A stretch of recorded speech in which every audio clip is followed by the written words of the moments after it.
Seeing is the ability to recognize and put into perspective that which we have heard. We can hear a word, but go on to miss the promise for lack of insight.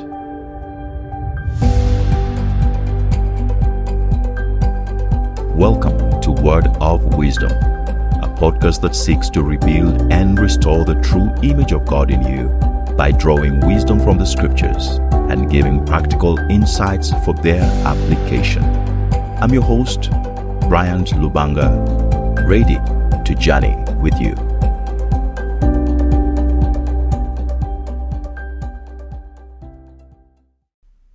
Last week we looked at the first level of interaction, which is hearing with our ears.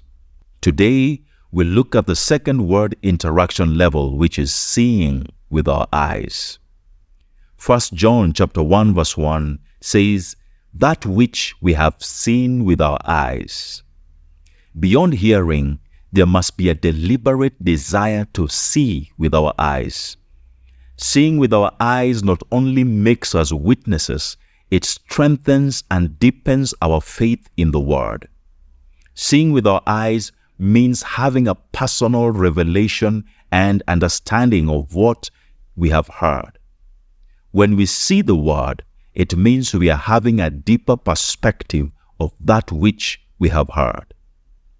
In John chapter 4, from the conversation that Jesus had with the Samaritan woman, it is clear that as a Samaritan, she had heard about a coming Messiah, but did not recognize who Jesus was. At first, she responds by trying to dismiss the whole conversation, questioning why Jesus is even asking her for a drink. If this experience was just a story she was reading or being told, she probably wouldn't be excited about it because of the existing rift between the Jews and the Samaritans. However, because she was having a one-on-one conversation, her interaction with Jesus went beyond hearing words to connecting them with the one speaking. The power of the conversation was not merely to have a good chat and for Jesus to win a debate. It was for her eyes to be opened to see the Messiah in the man Jesus. In verse 29, after the conversation with Jesus, she went and told her fellow city dwellers to go and see a man who had told her everything she had done. The man she was asking them to go and see was not the man who asked her for water, but the man who had revealed to her who she really was. Because she had a different perception of who Jesus was, she did not care that he was a Jew, but was keen to experience the Messiah whom they were expecting. Notice that her call was for them to go and see the Christ. This is because she had had an opportunity to hear from Jesus himself that he is the Christ. Her personal experience of seeing Christ gave her a deep conviction that others ought to experience him as well. She was infused with faith that her natural response was testifying about Christ.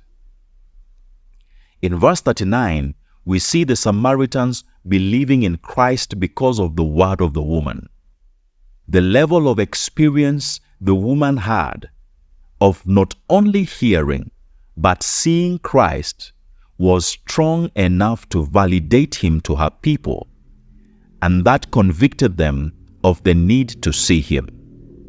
They too wanted to interact with Christ at a deeper level.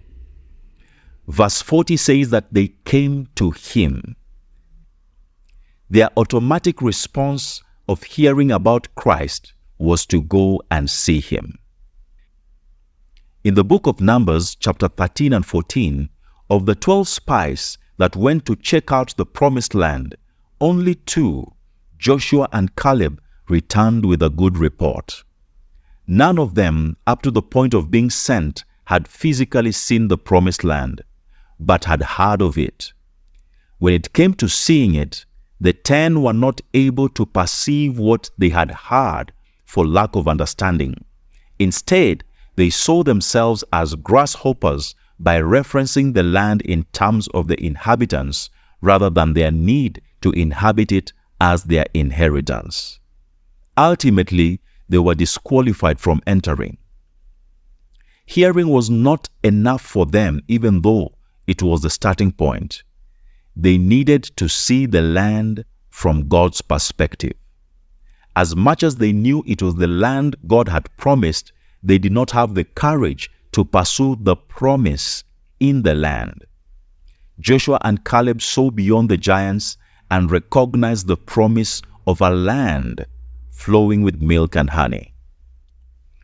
Paul prays for the Ephesians in Ephesians chapter 1 verse 17 to 18 that God may give them the spirit of wisdom and revelation in the knowledge of Him, having the eyes of their understanding enlightened, that they may know what is the hope of His calling. When our eyes are enlightened, we will have the hope to pursue the promise. The Samaritans pursued the Messiah in a Jew of who traditionally would not relate with. Also, Joshua and Caleb were willing to pursue the promise despite the presence of giants in the land.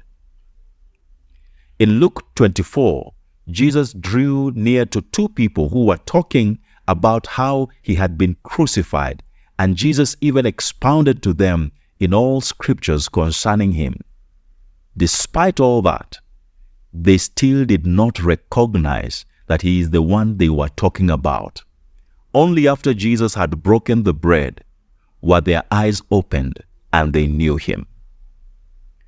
Seeing is the ability to recognize and put into perspective that which we have heard. We can hear a word but go on to miss the promise for lack of insight. Our eyes need to be opened to the realities of the potential of the word we have heard so as to benefit from it.